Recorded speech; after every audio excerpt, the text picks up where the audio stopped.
Hi everyone. One of our customers use advanced ETL processor to extract data from email attachments.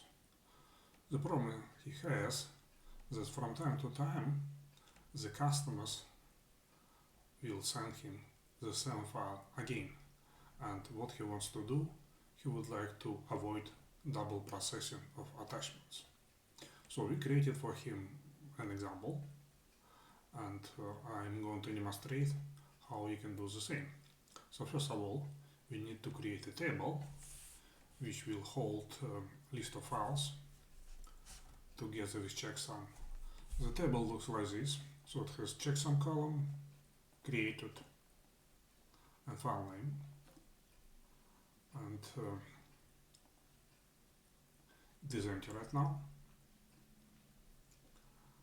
And created a package which looks like this. So what we need to do first, we need to set a working directory. So we have folder variable, as this is our directory. So it is a little bit more complicated than just checking for one file. So they can receive Excel file or PDF file. If both Excel file and PDF file exist, they would like to process Excel file only. So the next step we do, we check if Excel file exists, and if it does, we set the file name, and if it does not, we check if PDF file exists. Again, the process is the same. We just check the folder using the mask, and we set the variable file. Then we calculate checksum of the file using file CRC action.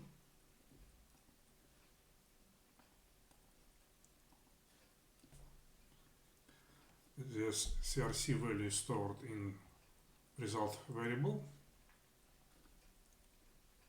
Then we check if the file with this checksum was already loaded, and we use SQL script for that.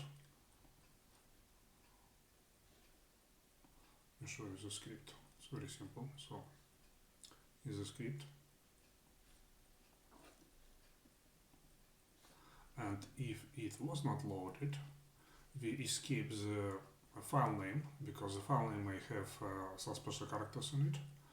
And after that, we insert the data into a log file table using this insert statement. It's very simple.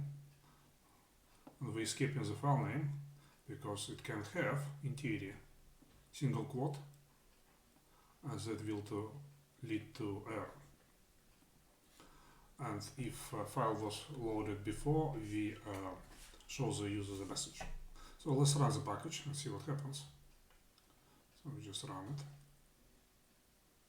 Okay, the record was inserted. We check.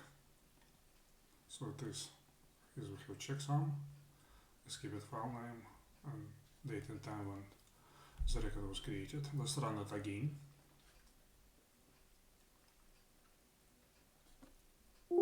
This time we have an error message saying that the file was loaded before. Okay, thank you for watching.